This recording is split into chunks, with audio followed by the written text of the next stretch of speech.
Hey, hello everyone. This is part 12 of the hourly campaign going live on YouTube as always, since it's getting going, so that's good. I'm on turn number 11 now. I didn't even finish the turn last session because the curse found Pandora's box, which took like, I don't know, maybe 30 minutes to resolve. So I'm still on the Spanish, turn 11, and I quit on them last time because they're about to launch, I'm pretty sure. So we'll see what they've got going on here. This is just an empty, yeah, it just marks their home island. So Hoya Briante is moving towards the home island. She's going to dock more like right there. That's fine. And then she's got textiles. So she's going to unload those. They're going to cash those in. They should be worth 5 apiece, I believe. And then with my house rule, they might dump some UTs on their home island. Cotton's Parrot is basically the filching gold ability. Smuggled goods. Ooh, I gotta pay attention to that one here. So they're not unloading gold, but they're cashing in right now, so I'm just gonna use it anyway.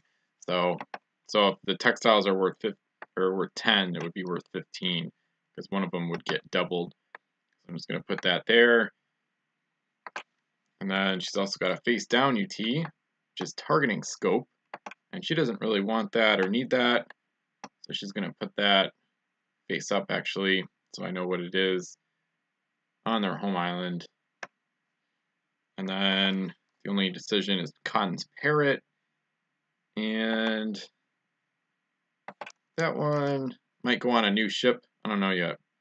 Yeah, it could also work pretty well on the Pacifica. So they're gonna dump that one too. So she's gonna empty her entire cargo hold. Start fresh. So those two are just going to be on the island. And targeting scope, I'm just keeping face up, so I don't think it's actual gold. Or else I'll think it's gold they have to launch stuff with. And then the Pacifica is moving 3S towards home. She has sunken treasure aboard. So that was worth 10, I believe. We'll see in a second here. Sunken treasure was worth 10, decreases by 1 per turn. So now it's worth 9 gold. So she'll get home, it looks like 2 turns from now. And she doesn't have much else going on. Sunken treasure takes up 2 cargo spaces, so she wasn't able to load more. Wasn't able to load any resources, actually. She's got a couple of good face-down fireworks UTs that she does want. Alright. So Spanish are ready to launch. So go peek at at the Economy Edition die roll chart. So right now resources are at 4 for the next 6 turns, including this one. So textiles are worth 5. So they're going to cash in those 2 textiles for 10 gold, and then smuggled goods is going to double the lower one, but they're the same. So another 5 makes it 15 total gold the Spanish have to spend, which is a solid amount for this very early in the game. This is their first resource haul in general, so to get 15 gold out of it total is definitely a good haul. And they're going to use it right now to launch some gold runners, or at least one at a minimum. So I'm going to go to my custom set here. I've got both custom sets in my spreadsheet. It's still loading a little bit. So I'm going to go to the Epic Seas spreadsheet. The Spanish don't have much representation in Pirates of the Epic Seas, but there might be a gold runner in there that I'll take a look at. Beyond that, though, I might actually get up the rankings. Then I can go to my site and check out the rankings of Spanish gunships and gold runners.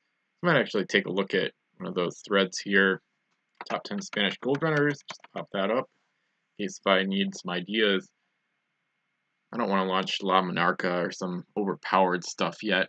So my first choice is going to be Epic Seas, and then I'll go from there. Once it loads anyway.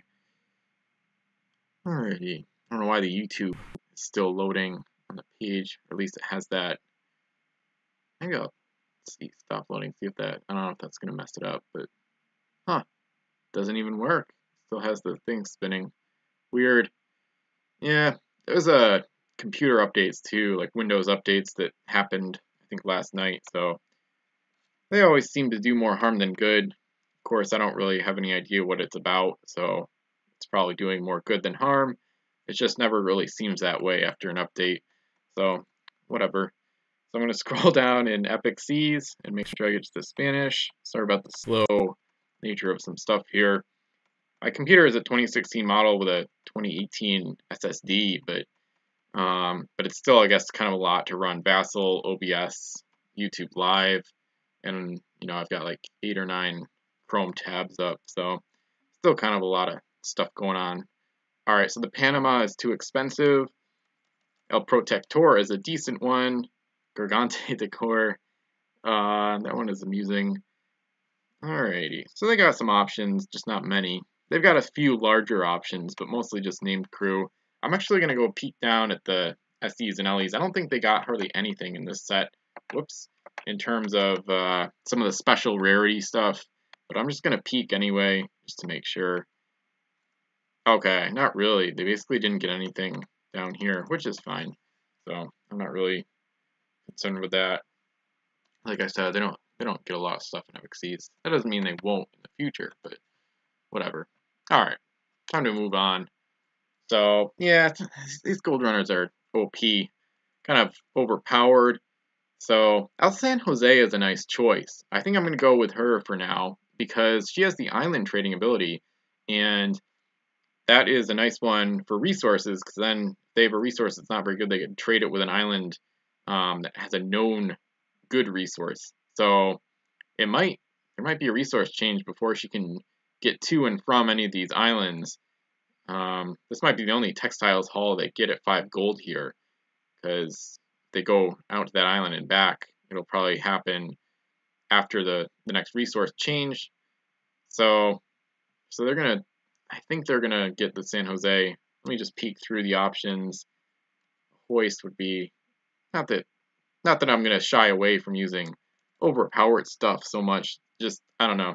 I don't always like optimizing every gold runner right from the start on every launch. It's just kind of annoying.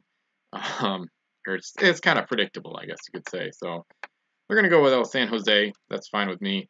And she's 9, so she'll have a helmsman to go SLS.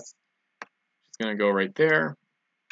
And then that's 11 gold. So then they'll have 4 left, which I think they won't spend, but we'll see what happens. I don't know yet. So I might get another crew or 2, but I'm not sure. So I think she has 3, 4 cannons. No, both are 4S. Okay. Spanish are faction number 9. And then I'm just going to write Island Treasure Trading, because that's how I like to abbreviate her ability. That's her only ability. So I'm not going to type it out, or I'm not going to copy paste it. Especially because this is my game. Nobody else is going to be involved, I'm pretty sure. So I don't need to have the abilities be in the original form if I don't want. And it's just easier to do it because then it doesn't overlap on the deck plate. I don't really mind that, actually.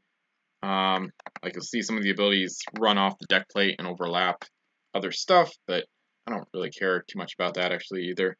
So the Hoya does not have a helmsman, but she only has 3 cargo. She'd rather have a captain than a helmsman, because then she'd get the +S. That's an interesting thought. I think I want to give her a captain now, maybe. I don't think I want to wait. Yeah, I think they're going to do that. I'm going to... This was just a placeholder to mark it as their home island. I'm just going to convert it to a captain for 3. I still got to get a helmsman on the San Jose, of course. Alright, so now they've spent 12 gold. And here comes the Spanish helmsman for the new ship. So that'll be 14. And then they'll get an oarsman, I believe. Probably. I got to think about the other ship coming home, Pacifica. She's their flagship, so they might want to put a crew on her sooner rather than later, probably. I think I'm going to put the crew a little bit over to the side. Alright, so the Hoya Briante has a captain, so although he takes up space, he also is going to give her +S to her base move, so it's almost like she has captain and helmsman in the same crew slot, in a way. So her max speed is SLSS, but then she'd only have 1 cargo, so that's not going to happen right now. And then the Pacifica just has a helmsman, and I don't really see the need for explorers, especially because they're probably just going to go back to their same islands. Could try I don't want an explorer. Yeah, I think an oarsman makes sense. And I think I'll give it to the Hoya Briante, just in case she wants to try to steal gold from any ships anytime soon. Probably not, but in that case, that would be I think the Hoya would be a decent little raiding ship, because she, with just a captain, she has SLS speed with her ability, and she'd have 2 cargo spaces open for gold, and then they actually have filching gold on a UT right now that doesn't take up any space, the Cotton's Parrot. So, or Cotton's Parrot from Pirates of the Caribbean. So that's a nice combo there. They're just going to leave the Parrot for now, though, because they're not seeing enemy ships with gold sailing around. And the Pacifica has a lot of masts and secret hull, so she would be also a solid candidate for the filching gold ability via the UT. And that's it. So they spent their 15 gold. They got San Jose, 6 points of crew. The Spanish are done.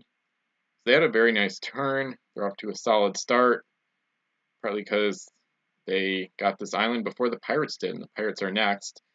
And I remember now, so the Black Crow is looking at this island she's sailing towards in the center that you see there. Pretty sure that's going to be the Pirate home island. That's the thought they're going with right now. They have some islands to the south and east of it, a little bit east, island to the northwest. They've got a whirlpool. Their home island will be kind of close to the Spanish, but they don't really want to wait too long. And looking ahead, I mean, there's not many other options they're even near. So unless they went through a whirlpool and ended up with a home island in a completely different location, you know, they're starting to run out of like good options. So the Pirates are kind of looking to settle, and that's pretty much what they're going to do. So the Black Crow is going to dock here, and then next turn she'll be able to explore to make it their home island. So it won't produce resources unless something weird happens in the meantime. So that's the Black Crow there. And the Brigands Nation is kind of stuck, unfortunately. So the Genie of Arabia, I'll roll for him right now. So he changes factions again. So I got to roll for that. Get the generator up. Random number generator. Factions 1 through 11 to include the Dutch, who are in play, of course. 3. That's not good, because then he's still not going to be a pirate crew. So might be a while before they can use him again. So the third faction is the Cursed. It's in alphabetical order, except for the Dutch, of course, who I added at number 11. And the Brigands Nation, she could explore next turn, actually, because the Black Crow will explore, making it their home island, and the Brigands Nation will be given the second action of the turn to explore as well. So that'll work out fine. So she doesn't have to wait 2 turns. I guess she's just waiting 1 turn, because I think she could have docked last turn, I think, if I remember right. So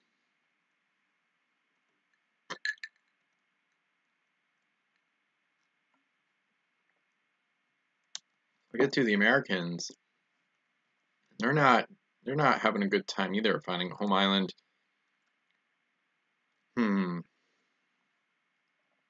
Yeah, they got some rough times here a little bit. The anchor is in the far north, sort of. She might start heading towards what they don't know is cursed waters.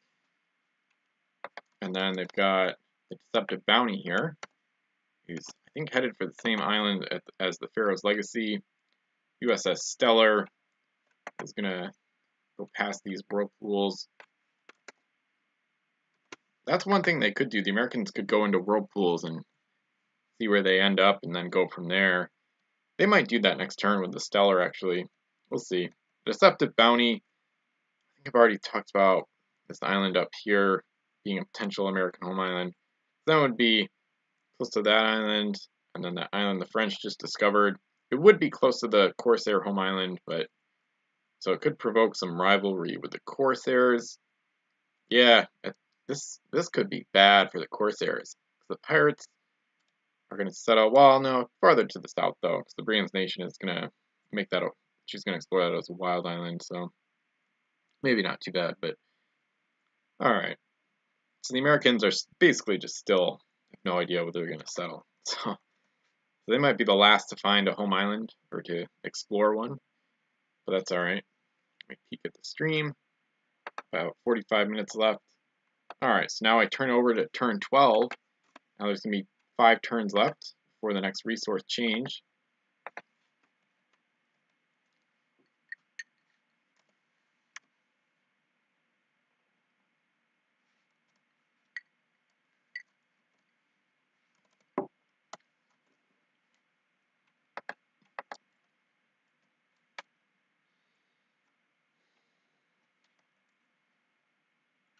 Looks like the Unicorn Pearl is headed to the French home island.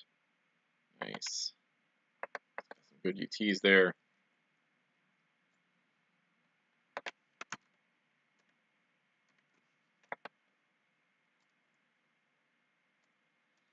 And then we've got the Palil and the Night Jewel. Palil has a bunch of luxuries and a couple UTs. One good and one a dud. Alrighty. So the French have a basic turn, just sailing around, really. Nothing wrong with that. And it will be interesting to see how the distances, farther distances between the islands than in Vassal campaign games 1 through 3 affect the game. Alrighty.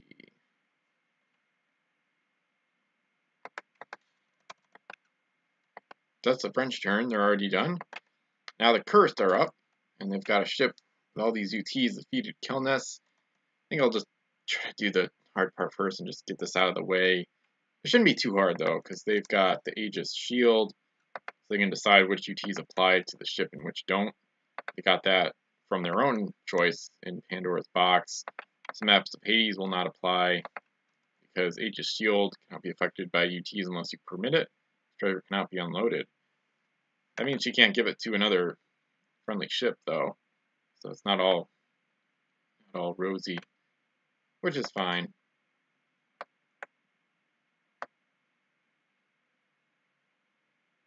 So right now, I'm just seeing what other UTs she has to see which good ones she has. And this is going to take some time. What's those piece of 8? So they're not going to use that right now. I'm going to have to undo for a while. Wine, protection from Davy Jones, Sextant, so ignores terrain. Runes of Death she doesn't care about, because she's going to ignore it. Fruit. Alright, so I'm just going to undo a bunch. Whoops. Okay, whoops. Wait, I got to go back now. I undid a French segment move here. Whoops. Alright. So there we go. And then basically the Fetus Coldness is just moving home. Kind of boring for now, but it'll get more interesting later because they're going to have to figure out what to do with. I guess they might keep the negative UTs on the ship. If they give it to another ship, the other ship can't take the Aegis Shield.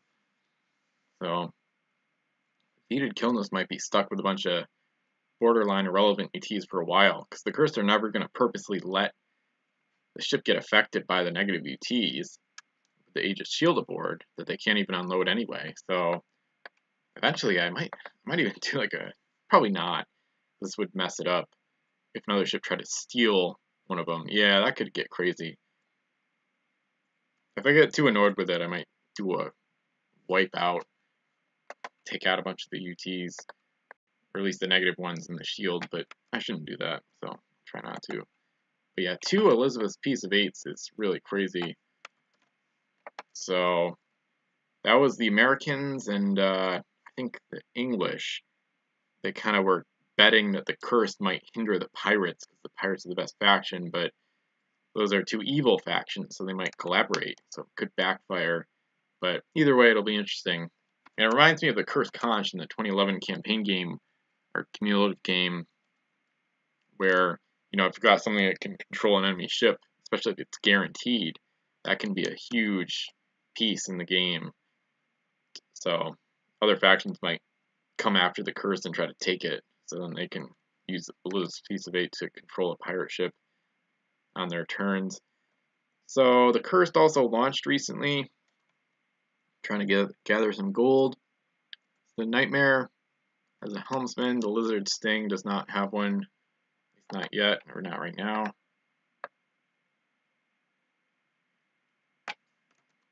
since these ships won't really be able to get to islands and back before the next resource change, there's not much sense in trying to strategically pick an island. So basically, I have 2 islands with metals and 1 with lumber. So the Curse don't have a great array of resources. They have 2 of the same and 2 that could be low value at the same time. It's not bad or anything. They're off to a very good start, but move another ship first. The Opal Shrine is going to move first. I got to make sure I pay attention to UTs here. I don't know if I did the Opal Shrine's +1 gold bonus last time. Oh well. Can't remember. Alright, so she's got some positive UTs, but she's not too worried about that. None of them really apply right now. I think the Barrel Monkeys, maybe that should be transferred to another ship, but yeah, actually I'm going to do that. Yeah, the Barrel Monkeys is going to be dumped onto the Nightmare, actually. Makes her even more of a nightmare. Please the Wild Island.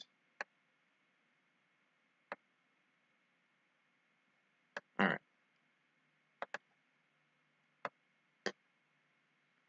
So, with my house rules, this is legal, whether it's legal in the regular game or not.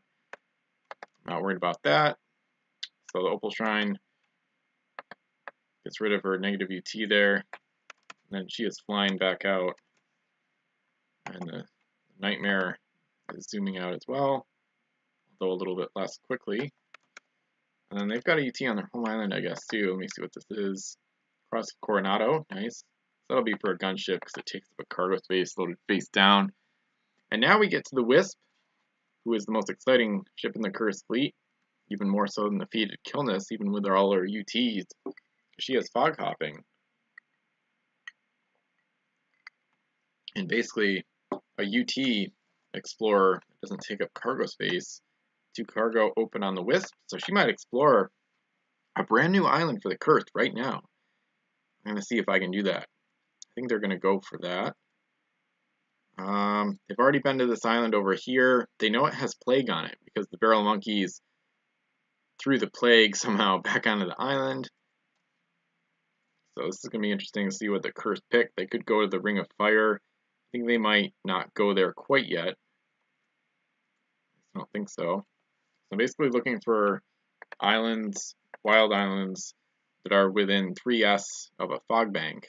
So she could go there. Also got to keep in mind she might emerge from the fog bank on the wrong side. That could be a problem. So I really want to guarantee, or at least close to a guarantee. They could also pick an island that already has a good resource.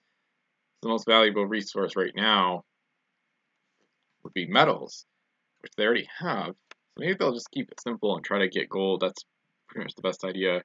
But they also want powerful UTs, so they do want to explore new islands. That's kind of the whole point of the Wisp right now, and any fog hopping gold runners they use in the near term future. They want to get those positive UTs, lock them up.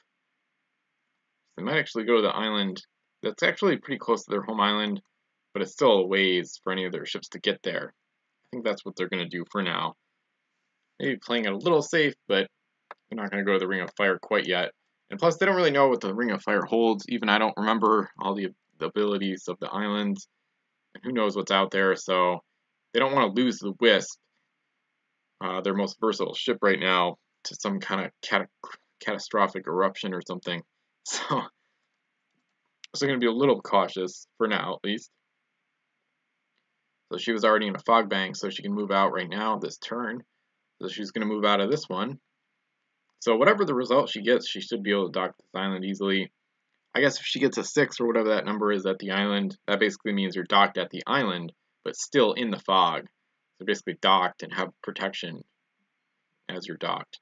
So I've done that before. It's a little confusing, but usually works okay, I guess. So she rolls for location and she gets a 6.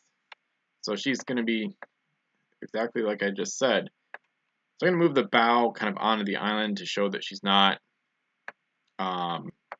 she's not lost in the fog bank. So she's in the fog bank, but she's basically not lost in it. She just hit the island. So it's still foggy. It's like the foggy side of the island. And with the forged papers, The ship can explore right away, so this is going to be fun. Another UT reveal. See what they got. All three are going to come to life here once I get them into the locker, which seems to be not working. Go farther over. All right.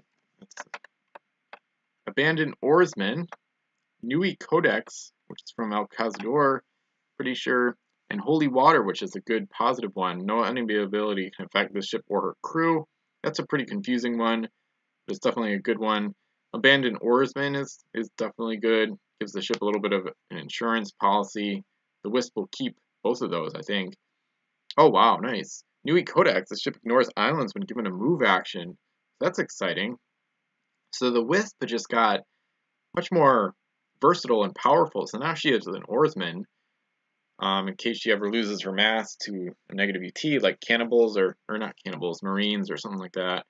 Holy Water, which could help her if she ever gets into trouble with her fog hopping adventures. And then Nui Codex. So she almost has like a semi-ghost ship type action going on. And none of these take up space, especially because the oarsman, keyword doesn't take up space. So nice. So another very good turn for the Cursed, a good island for them, and now I get to see what it produces. So luxuries, that's a good one because the Cursed don't have that yet. It's not useful right now, but that's fine. The Cursed are happy with that because they don't have any luxuries yet, so it gives them more diverse options with their resource choices. And then I get to put purple token on the island. Cursed are definitely off to a great start in this game. This fog hopping ability could really be key in the early going, or maybe even the long term as well, I think. So she's going to load 2 luxuries. That's how many cargo spaces she has available. And none of the UTs take up space. I'm going to put the oarsman to the far left because it's it's basically a crew now. So at least that's how I'm going to play it. Technically, with the abandoned crew, you're supposed to keep them face down until you would use their abilities, but since he would take up a cargo space while face down, I don't have any interest in that, so I'm fine with them going face up from the start. And then they've got these other nice UTs. So that's a really good ship. So he's fog hopping, can ignore islands when given a move action, has some defensive stuff going on. So the Wisp is the Cursed MVP so far. The Opal Shrine has been great too. Alright, so that wraps up their turn. Got 7 ships. They're all in action. And this page is still trying to load, which is silly. But anyway, off to the English.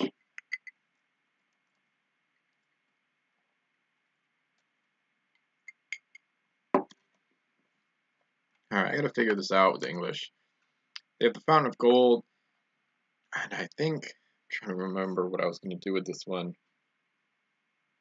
Oh, I think they were going to try to launch something. And then have a ship sit with the Fountain of Gold for like a really long time until it's worth like 100 gold. But I don't know if that's really the best use of it. Any ship they could leave sitting around could be used to get resources that could be worth more than 100 gold over 100 turns. Huh.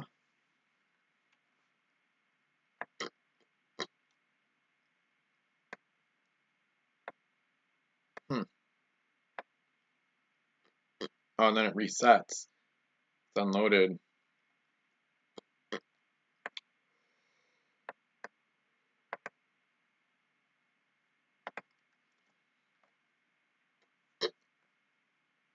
And they have the banner too, which is worth 5. That's nice. And then King's Heart has SAT, so she might dock home first. But they can't launch a ship until the end of their play turn, or once their play turn is over, and the launch period starts. So, King's Heart's going to be given SAT roll. She doesn't get it, but she'll get home anyway. Then she unloads spices, but they're only worth, I think, 2 gold a piece right now. Yeah, because metal's the best. Let me just make sure this real quick.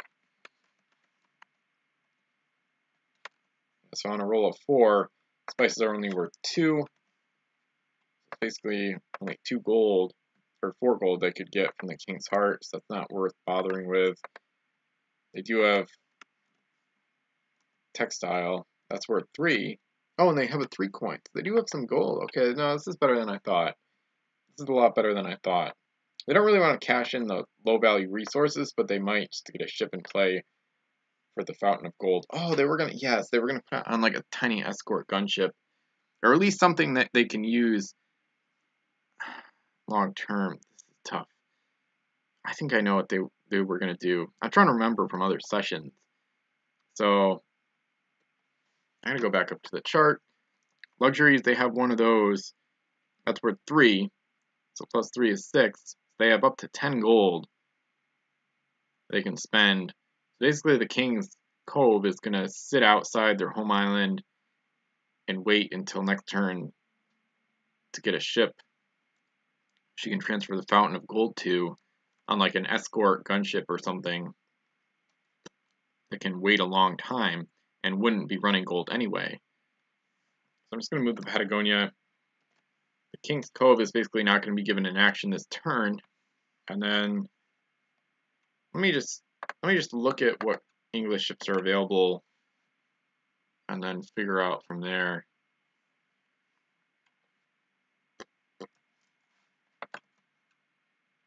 I can go to top 10 English gunships right on my site, but I'm also going to look at English ships that cost like 6 to 10 points.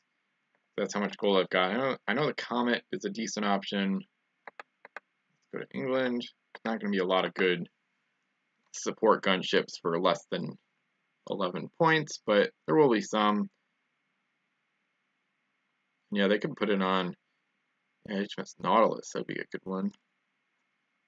And they don't need something with a captain now, because they're really just looking to transfer the Fountain of Gold soon. And then they'll figure out that ship's crew options later, but then they have to transfer that too. So that is annoying, actually. So if they could do it all at once right here, that would be beneficial. I know the build with a captain would work, but they might, I think they want to use that ship later on in the game as a gold runner. The Comet would need a helmsman, realistically. The Discovery isn't really worth doing in this role. Ooh, HMS Greyhound. Ooh, that's tough to beat. Wow. Yeah, she's got the speed and everything. These other ships are not really gunships of any kind. The Greyhound's not a good ship or anything, at least not really, but she fits the role I need. So basically, a ship that's better as a support gunship to keep the Fountain of Gold aboard so it can keep generating gold every turn. It's also fast enough to not need a helmsman, so I can just dump a captain on her, and that'll be it. I think that's what I'm going to do. I'm just going to check 5 points real quick. I think the Patagonia is their cheapest ship, and they're only 4-point ship. The Antelope will be used for gold or something similar. Okay, I forgot about some of these, but they're not fast enough or enough of a support gunship. The Cumberland, but she should be a gold runner in this game. Yeah, I think the Greyhound is their best choice, and that's perfect, sort of, because then they can get a captain for her right now and complete the combo quickly rather than having to wait for more gold to come in. Alright, so I just gotta make sure this all works out. So they don't really care about the Explorer. I think this is just a home island mark. Let me make sure. Yeah, so I'll use that as the captain soon.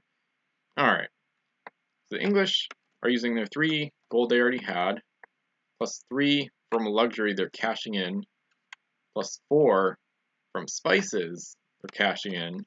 So 3 different sources of income, sort of, on one turn. Yeah, so luxuries is worth 3, so that's 6 plus 2 spices. That's 10 gold, so that gives them the Greyhound plus a captain for her.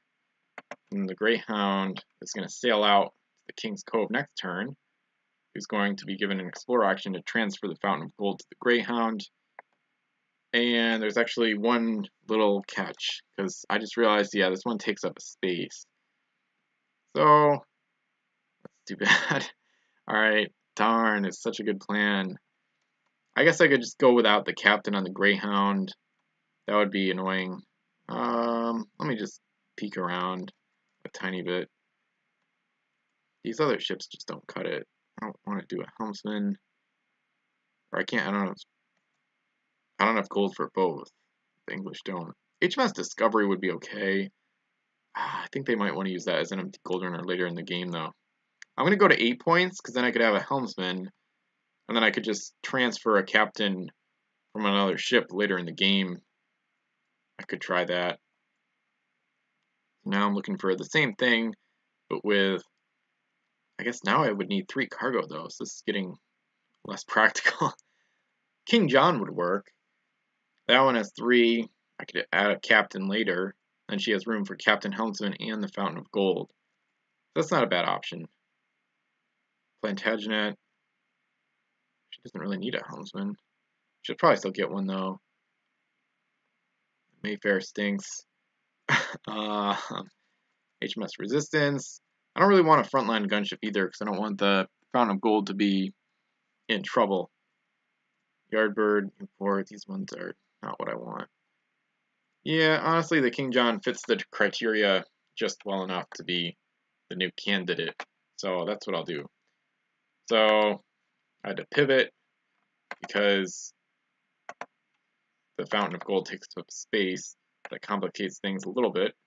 But the King John has the cargo space and a low enough cost to work here. She'll just need a captain later on, transferred it from another ship or something.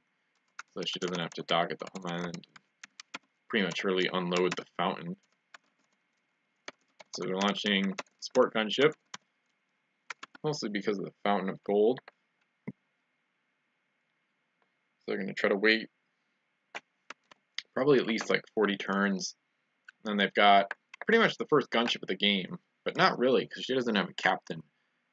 She won't have a captain for a while, so kind of a lame first gunship, if you will. Hopefully she'll get a captain, but that's not their launch priority, to say the least. So it might be a while. So they basically don't have a gunship. At least not a proper one. It's not a real gunship, right? All right. So that's their 10 gold. That's their turn. That's really it. So, there's always a catch. All right, they're not. Sucks. All right. So the rats. I just remembered the rats on the King's Heart. This is why UT is slow down the game and make it more complicated. Each non-UT is worth 1 fewer gold when unloaded. Rats cannot be unloaded. So they really only had 8 gold, so there's no helmsman on the King John after all. So she's going to be really slow. Alright, so those spices were worth 4, but the rats ate some of them, so they're only worth 2 between the 2 of them. The 2 spices on the King's Heart, so they only ever had 8 gold. So the King John can't have any crew, but that's alright. So, a couple miscues by me on the English, but that's alright. So 20 minutes left, or about 20 minutes. Alright, the Vikings are next. Oh, so that's going to happen right now. What gunpowder? So that's gone. Frost is given a repair action right now to fix that. Just to get it out of the way. They just don't want to deal with it, basically. There's no rush to get... well, they're kind of in a rush to get resources, but it's not like they're getting attacked or something, so... Alright. This one just has to go up into the northwest. I'll do that right after I move the Khartoum. Just headed to that island, and now Vikings then have to really see each other. They kind of already saw each other, but now they're almost within shouting distance, or they are probably, so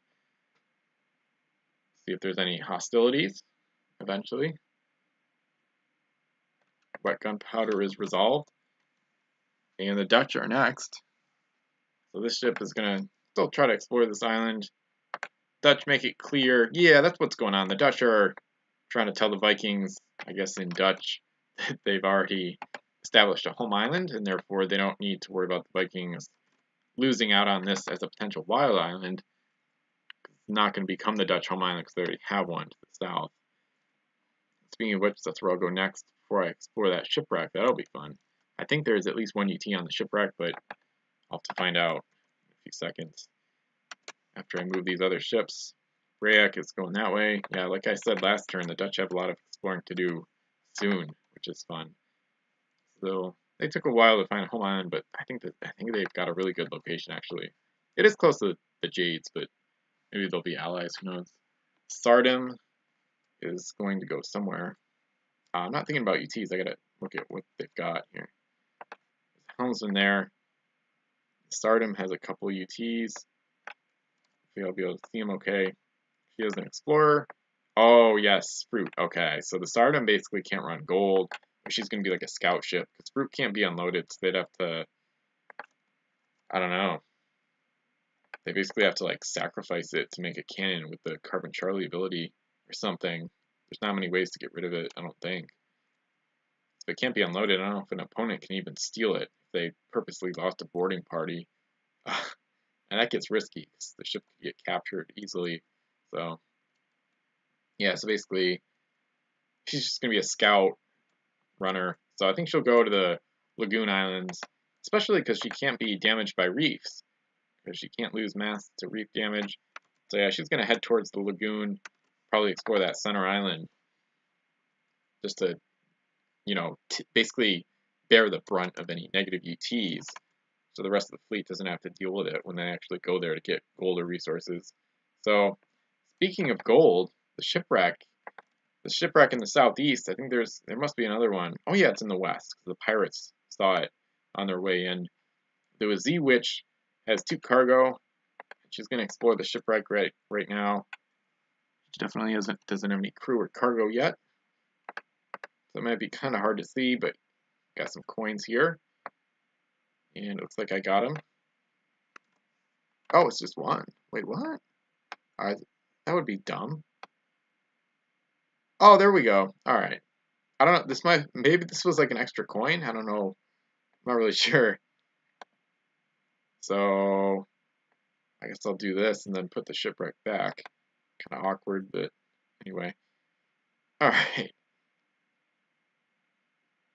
Or wait, the ship was there, right? I'm confused. Oh, okay. Yeah, the Z-Witch was there. This is weird. All right. So put her back.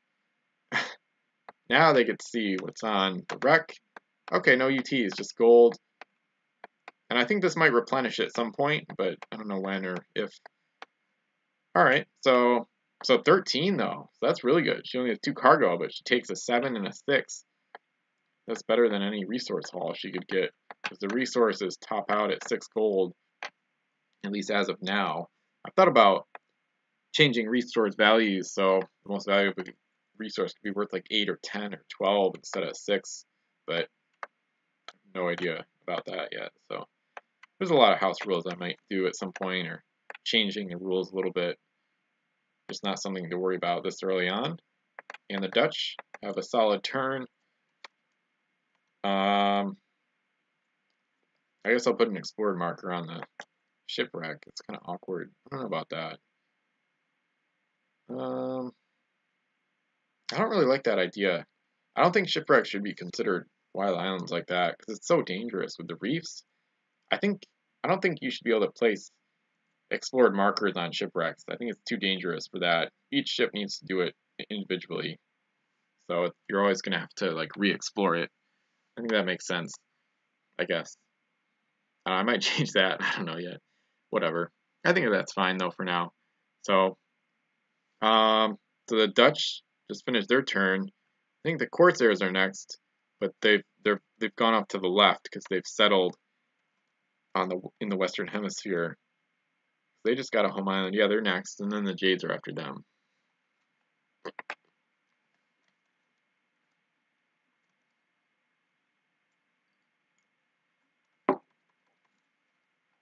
The Corsairs have a home island now. Got a positive UT on the Tangier, and then some other ones on their home island. Let me just make sure I'm not doing anything wrong with these. Alright, that one is silly. Or, well, I don't know. No offense to who made it, I don't know. It's silly to find it at your home island, that's all. It's not necessarily a silly UT. They've also got a 3 coin, or 3 gold from, oh yeah, that was from another UT. Yeah, I remember now. Sort of. Looks like the Pharaoh's Legacy is headed north. Hopefully the Americans won't make that their home island. I don't really think they will, but they might. Actually, yeah, they might. It's going to be close. So the Pharaoh's Legacy, she's got a bunch of abilities, but nothing to make her faster. Yeah, ignores terrain, but whatever. The Tangier is going to repair, actually. She might as well. She doesn't want to sail around with one mast up, so the Tangier repairs, and she's already got a helmsman, so she's not going to spend the 3 gold on anything, or the Dutch aren't going to spend. Eventually the Pharaoh's Legacy will probably get a helmsman, but not quite yet. Looks like, yeah, she could use one now, because the Americans might take that island for themselves. Looks like they should be able to explore first anyway. Now we get to the Jades, who do have some interesting things coming up between exploration. Oh, wow. Oh, I think they found Lost or Pen. Oh my god. This is about to get crazy. I don't know how much more I'll get done.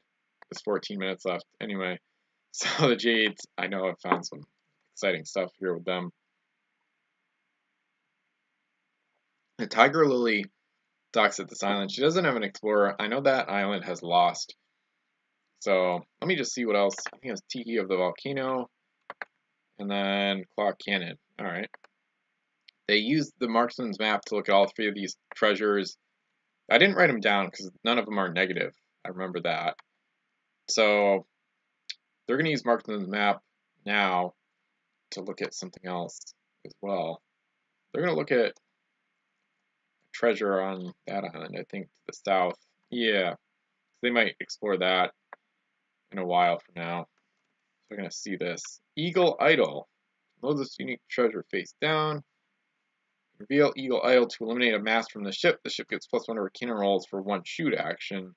Then remove Eagle Idol from the game. I think that's from Rise of the Moon Sorcerer. El Cazador's one of his custom sets. At least I think so. That's alright. Probably use it on a 4, 5, or 10 master. Yeah, it's an okay trade-off. Takes up a card space too, though, so kind of a meh positive UT of sorts. I mean, I gotta mark that though. So Fog Island to southwest. Eagle Idol. Positive. Just so I remember, it's hard to remember all the custom UTs, what they do and stuff. So, alright. This is a big one. I can't remember if they've found, I guess it wasn't Pandora's Box. I don't know. They found something huge. I don't know why I can't remember what it was. I don't know. Let's see. Alright. So the Sea Panda has a helmsman and an explorer. Oh yeah, she lost the front of Saga. I think that's on the island. Maybe they haven't seen all these treasures. I don't think they saw all of them. I don't know. Oh well, they're going to take their chances. Alright, wait. I accidentally made an S marker. Alright. So the Sea Panda gets to this island. She's got an explorer, so here we go.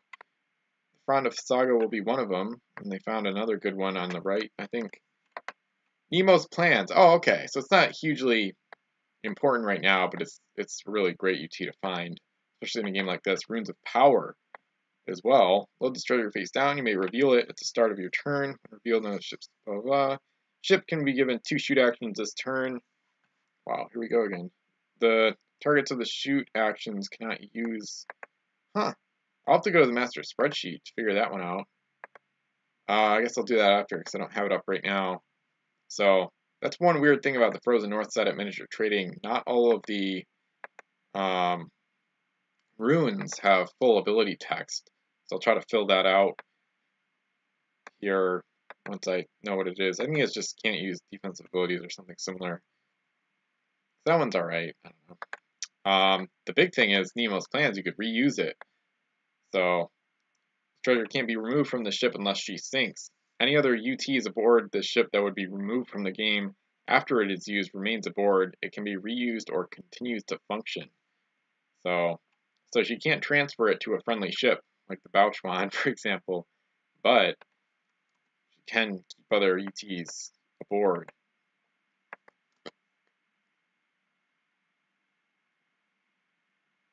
So that applies to spices, which is really nice.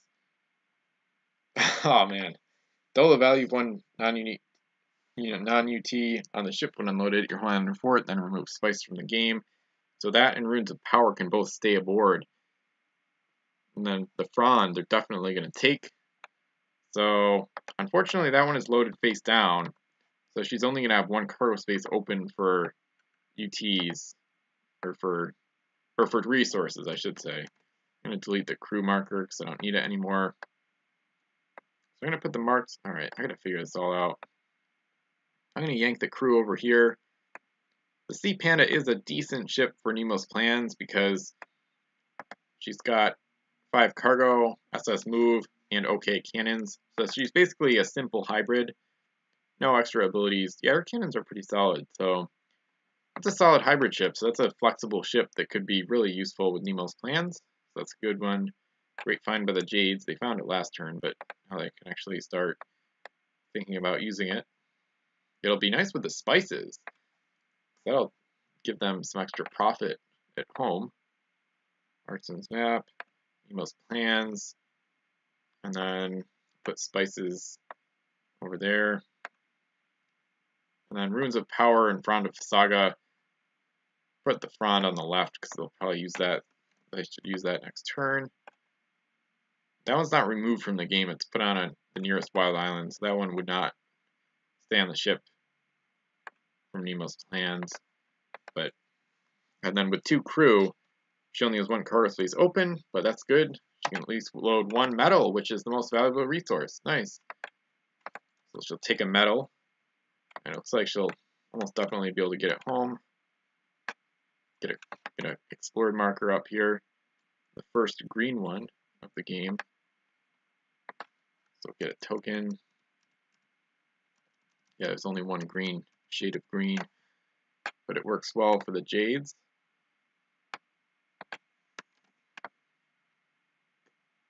They have a very nice turn. I still get to move the River Crystal. Moving SSS right now. She can't wait to get a helmsman, but she'll have to wait a little longer.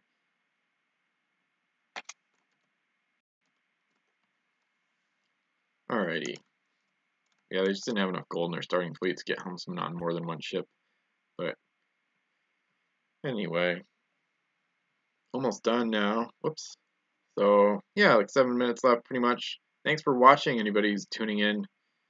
Almost done with this session here. Just did the Jades, Corsairs before them.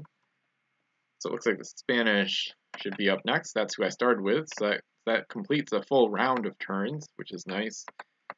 And the Spanish have a new gold runner in play, the San Jose. They launched at the beginning of this session on their turn 11. Now it's turn 12. Pacifica moves towards home. Sunken treasure decreases by another value. So the Spanish will get 8 gold out of the sunken treasure, which is quite good. It started at 11. So that's pretty good. They could have gotten a low roll and had it be, about worthless. So not too unhappy about that. Got some positive UTs on the Pacifica as well. Now it's time for these ships to sail out. So Hoya Briante has been assigned a captain, so she gets +S to her base move as a result. So now she's moving SLS without even needing helmsman. So that's pretty cool. And then the San Jose, their newest ship, she's also moving SLS because she does have a helmsman aboard. So it looks like I'll get through more than a full round at this point, because the pirates are next. Oh, and they're about to explore. Nice. Oh, this is good timing. Maybe I'll finish with the pirates. We'll see. Spanish are just sailing to and fro, but the pirates are going to explore their home island. The Black Crow is docked at this island. They're kind of close to the Spanish, but they see 3 islands or 4 to the south that should stay wild, except unless the Americans descended there, but I doubt it. And then the Brigands Nation is about to explore an island after the Black Crow, which will be wild. And then they're not too far from some whirlpools in the Ring of Fire. A bit of a fog abyss to the northeast, but that's not all bad. So could be a good place to hide a battle fleet if they wanted to for some reason. All right, so the pirates are gonna go ahead and do the deed here, make this their home island at last. So the Americans will officially be the last faction to find a home island. They're the last faction to go, too, actually. They're next up. All right, let's see what they get. Oh, no. This is what happened to the Corsairs in Vassal Campaign Game 4. Gauntlet of Pestilence. Place a fog bank directly under this ship that touches the island without overlapping it. I'm just going to do this as I go along. This is basically a really bad UT, and now it's like on their home island, so it's pretty nasty. So I'm going to let them like choose the orientation of the fog bank, especially because it's a really crappy thing to get at your home island. I'm pretty disappointed, actually. I'm kind of bummed out. It's kind of funny, but anyway, at least it's fitting that the pirates get it because they're kind of the overpowered faction in the game. So I guess it's fitting that they get the negative, very negative thing here. So roll a d6 for each crew aboard the ship. There are none. Blah, blah, blah. Any ship which touches this fog bank will roll for effect instead of using the normal fog rules. So they basically don't want any ships to go in there, but this is their home island now, so they're stuck with it, at least for now. I didn't really want to admit this yet, but home islands might change. There might be some kind of process for that. I don't know yet. Oh, man, Ruins of Death. Man, the pirates are having some trouble here. So they can't unload it unless it gets transferred to another ship. So next turn, her only mast is going to be taken down. Man, the pirates with a rough time. Actually, wait. Oh, wait. Whoa, whoa, whoa. I gotta slow down. She has island treasure trading, so maybe she'll trade away the gauntlet. I should have noticed that. Sorry about that. Island treasure trading, so she can trade a random treasure on another wild island for any treasure on the island she's looking at. So she's gonna trade away the gauntlet. Oh, wow. Alright, this is big. Let me just put the amulet. That one's a really boring positive UT. Basically anti-cursed. It's like a cursed defense. Oh, this is a big deal, though. Alright. Yeah, sorry about the gauntlet. It's not even going to be there. Unless they get another one, but I'm pretty sure there's only one in play. So, let me zoom out at least once. This will definitely be the last faction turn. It's almost going to be over on time already. Oh, no. 2 minutes left. Alright. So, basically, they're using island treasure trading. I'm just going to delete the fog bank. Not the UT, though. So they're going to use island treasure trading, the ability of the Black Crow. That comes in super handy. That's going to save them big in the long term.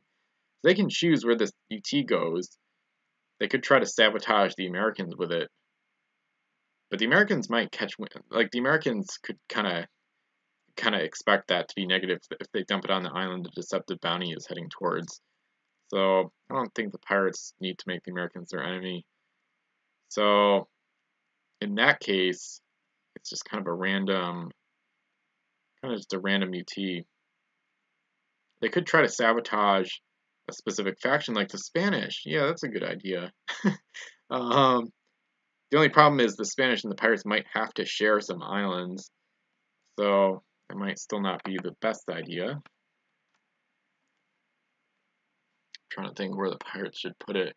Yeah, the pirates want to use some of these wild islands in the nearby area. And there's no treasures at this Spanish wild island in the southwest, so they can't really trade it. I really want to trade the gauntlet for another UT. I don't want to trade it for resources. That's kind of weird and gamey. That guarantees they get a positive result. They could trade away the gauntlet and get plague in return. They could get a negative UT in return, of course. So I think that needs to be a legitimate problem here. That needs to still be in play. That option or that possibility. There's just so many islands. I think there's 53 to start, so there's gonna be 43 wild. Once every faction has a home island, all 10 factions. They could just put it far away as well on an island they don't think they're gonna explore. Yeah, because if they put it in the Ring of Fire, they might regret that later on. Yeah, I don't know.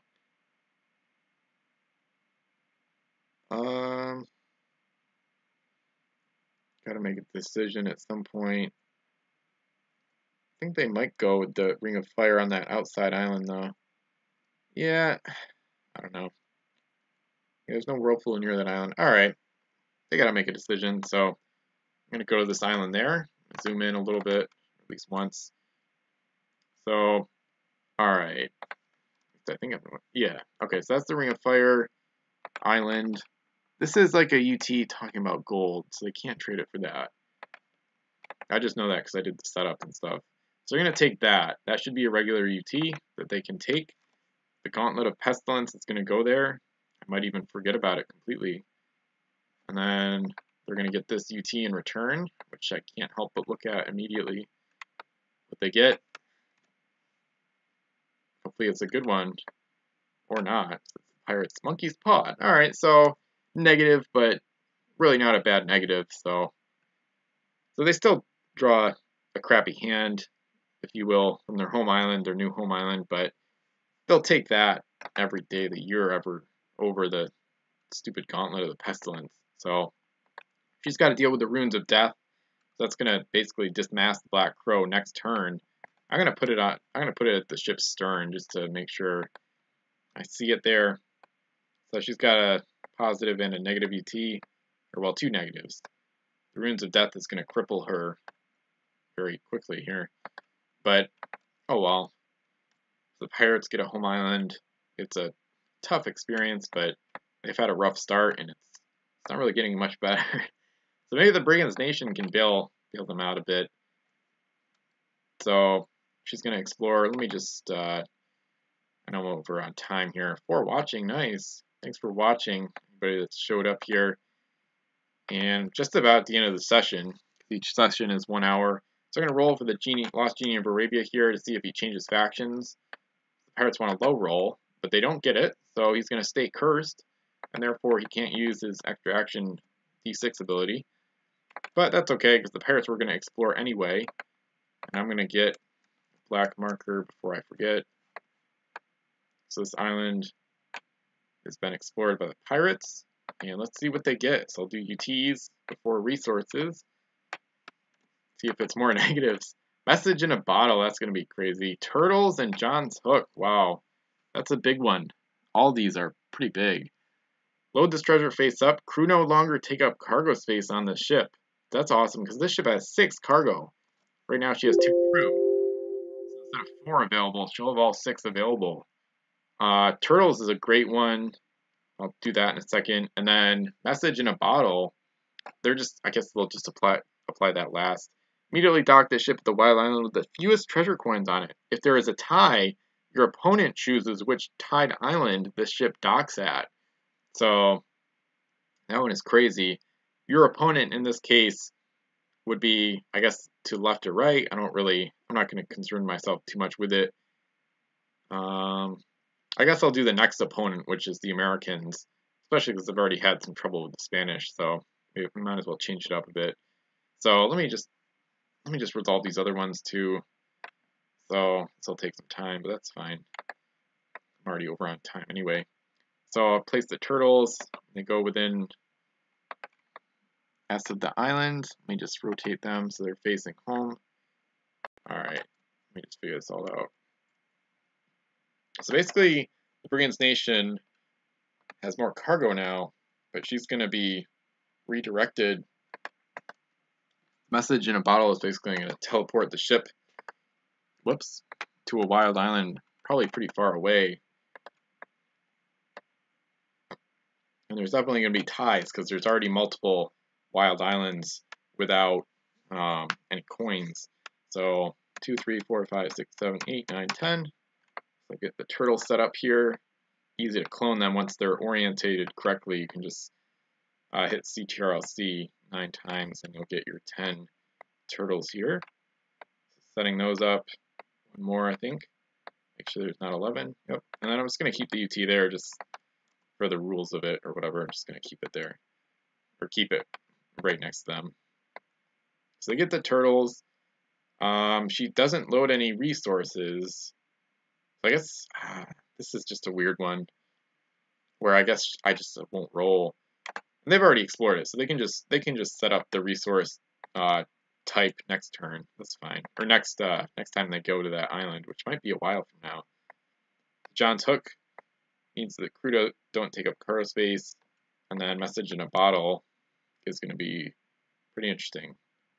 So I basically have to find all the islands with the fewest treasure coins on it, and the Americans get to pick which one of those they go to. So the Spanish Wild Island in the southwest is a really interesting possibility. I guess the Americans shouldn't really know that the pirates and Spanish already don't like each other, but that's not really, I don't know, I'm not going to concern myself with that in this game. It's not like all the factions know everything that's going on at all times, but it's definitely not going to be the opposite like in the Caribbean game where you have to figure out what's going on at all times. It's not going to be like that either. So the French, they've got an open wild island. That's close to the Americans. The Americans don't really want the Brigands Nation near them all of a sudden. I guess the pirates and the Americans could kind of ally. So the funny thing is the Americans gave, this is where it gets so political quickly. So the Americans gave Elizabeth's Piece of 8 to the Cursed, and that allows the Cursed to give up an action of their ship that has that UT to give a pirate ship an action. The Americans were hoping the Cursed would use it against the pirates. The Americans have already kind of done something against the pirates, basically. Now they get to pick where the Brigands Nation goes. Weirdly enough, the Feated Killness, that island is actually open. So, and it's not near any whirlpools. This is interesting.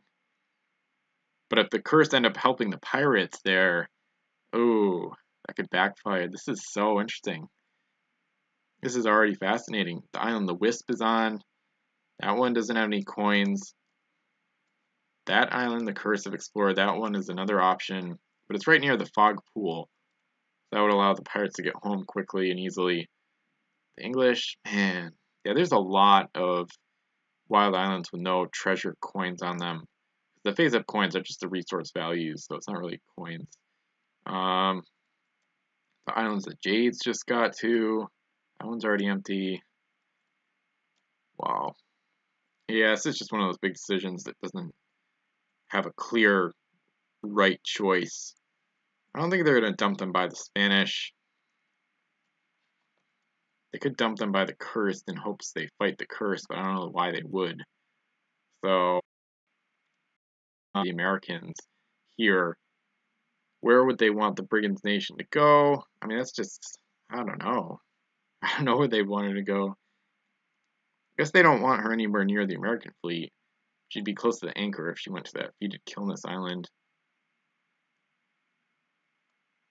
They might dump her by the English. The English were the other ones that gave the curse to Elizabeth's Piece of 8 to try to sabotage the pirates a bit. Alright, they're going to put them in the northeast because it's pretty far away in terms of round Earth, and there's no whirlpools near here, and the resource value is low right now, so overall, this is kind of a crappy island to put the pirates at. So the Americans are going to pick this island here. Since the pirates control the ship, I guess they control where the ship docks at the island. That might be a good rules question to ask. If it's not in the pirate code, I'll check soon.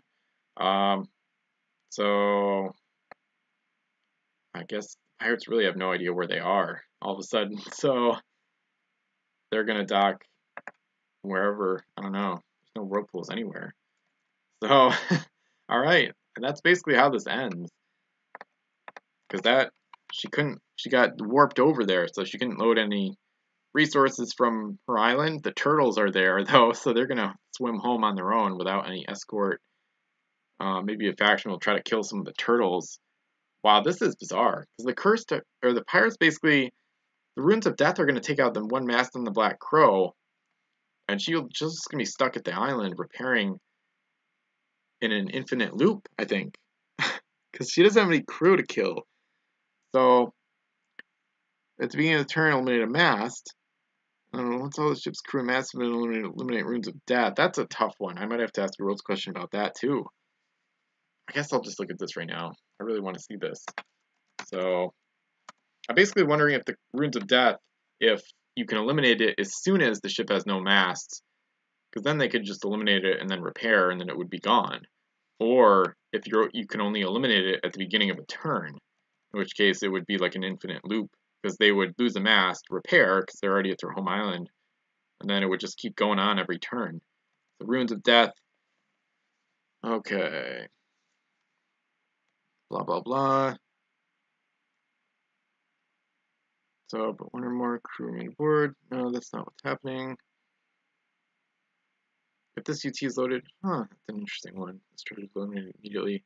So no, there's not an answer that quite clears it up, but it kind of sounds like I might be able to get rid of it immediately. I'm going to write this down, actually, just to make sure I ask this, probably right after this. So, Runes of Death needed right after final elimination of crew mast.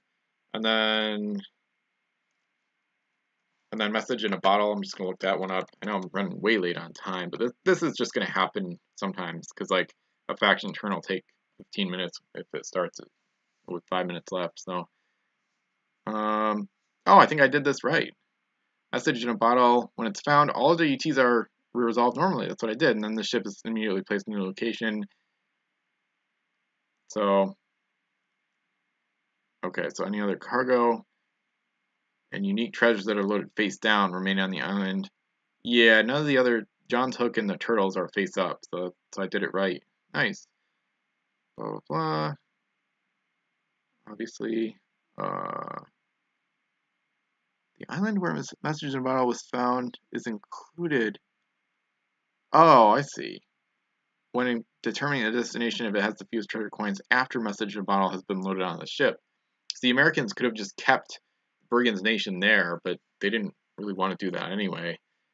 Might as well handicap the pirates. They've already done something against them, so whatever. No need to help the best faction, really, honestly. So that doesn't really clear it up either. Not a big deal. I'm pretty sure the owner of the ship would choose where it's docked, but message in a bottle. Owner chooses where to dock ship at New Island. All right, that's finally it. So hour and 12 minutes. New long for this hourly campaign. So I'll save the game in a second. Thanks for watching. This was part 12. I'm just trying to make sure I did everything. Okay, so let me just make sure I check the document here. So yeah, I'm on turn 12. The Americans are next. I'm almost to turn 13. But yeah, I guess that's it. So that's the pirate turn. So really rough start for them. So they finally got a home island. They had to use the island treasure trading ability just to avoid a fog bank disaster with the Gauntlet of Pestilence. And then even after all that, they still get a pretty bad UT with the Brigand's Nation. But they do get the turtles and some other good ones. So not all bad, but kind of the rough start continues for the pirates. So thanks for watching. I'll finally